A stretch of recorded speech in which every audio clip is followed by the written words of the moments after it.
मध्य प्रदेश लोक सेवा आयोग की तैयारी आप भी कर रहे होंगे, परंतु मैं आपको एक बहुत इंपॉर्टेंट बात बताने आया हूं कि क्योंकि इस तैयारी के दौरान जिस प्रकार से आप हताश होते हैं, जिस प्रकार से आप निराश होते हैं, कई अभ्यर्थी ऐसे हैं जो बार बार सिलेक्शन नहीं ले पा रहे हैं। उसके पीछे भी कई रीजन होते हैं, एक अकेला कारण उसके पीछे जिम्मेदार नहीं हो पाता। पर बात ये आती है कि सर हम पहली बार में ही कैसे जो है इस एग्जाम को कंप्लीट कर पाए, कैसे इस एग्जाम को सफल बना पाए। देखिए, अक्सर आप कई कोचिंगों में भटके होंगे, अक्सर आपने कई से राय ली होगी, या अक्सर आपने विभिन्न प्रकार के नोट्स देखे होंगे। भंवरकुआ, जैसा कि मैं आपको बोलता हूं कि किताबों की सब्जी मंडी है। जब आप एक बुक परचेज करने जाते हैं और एक बुक स्टोर पे पहुंचते हैं, आप रियलाइज करते हैं कि नहीं यार, यहाँ पर एक नहीं इतनी सारी बुकें हैं, मेरे जीवन को सफलता दिलाने वाली कौन सी बुक होगी। और यदि मेरे दोस्त ध्यान से सुनिएगा, ये सबसे इंपॉर्टेंट बात है कि आपको भी यही लग रहा है कि आप उन बुकों से परचेज करके जो है आप बुकों को परचेज करके अपने आप को सफल बना पाएंगे, तो मैं आपको थोड़ा सा विराम देना चाहूंगा और समझाना चाहूंगा कि सफलता यूं ही नहीं मिलती मेरे दोस्त। कई जतन करने पड़ते हैं, कई बार मेहनत भी बहुत लगती है और कई बार भाग्य का भी भरोसा मिलना चाहिए। इस बात को समझ के तब जाके आपको सफलता मिलती है। पर कोई बात नहीं, अभी भी आप निराश मत होइए। यदि आपका सिलेक्शन नहीं हुआ है तो देखिए, लगभग फरवरी के आसपास आपका नोटिफिकेशन आने वाला है पुनः।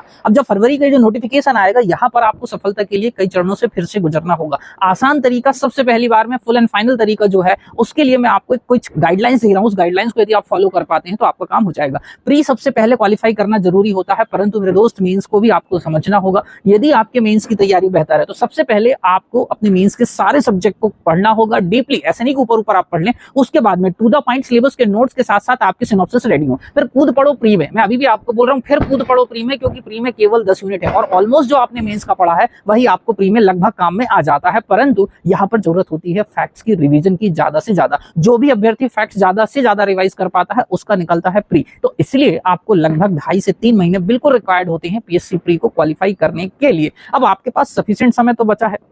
यदि आपको लग रहा है कि सर इस बार हमारे मेंस के नोट्स नहीं बने, तो मैं आपसे एक बड़ा अच्छा तरीका बताता हूं। आप किसी भी जो है ऐसे मेंटोर का चयन कर लीजिए जो आपको मेंस के नोट्स अवेलेबल करवा दे, कम समय में वो आपको सारी चीजों को समझा भी पाए। तो एक तरीका ये हो गया। अब आप तैयारी करने भिड़ जाइए अपने केवल प्री की। देखो, लोग आपको बोलेंगे ये टेस्ट सीरीज ले लो, वो टेस्ट सीरीज ले लो। आपके मन में भी कई ख्याल आएंगे कि यार ये टेस्ट सीरीज बढ़िया है, वो टेस्ट सीरीज बढ़िया है। कोई भी बढ़िया नहीं है। Practice makes a man perfect. जितना ज्यादा आप प्रैक्टिस करेंगे, इस बात को समझ गए। कोई भी इस बात को समझिए कि ऐसा नहीं कि आयोग के लेवल के क्वेश्चन लाके आपको छाप के दे देगा। ये किस्मत होती है और टीचरों का विभिन्न वर्षों का अनुभव होता है, जहां पर टीचर अपने सब्जेक्ट पर बार बार प्रैक्टिस करते हैं। तो आपको एनालिसिस नहीं करना है, आप उन सेलेक्टेड टीचर्स के जो है संपर्क करिए, आप उनका चयन करिए, उनके बेसिस पे अपनी तैयारी को कामगार बनाइए और यकीन मानिए एग्जाम एक बार में ही निकल सकता है। यदि रणनीति सही है, मेंटर सही है और आप सही व्यक्ति के पास समय से पहुंच गए हैं, तो 1 साल में भी आपका एग्जाम क्वालिफाई होगा और इसमें कोई शक की बात नहीं है।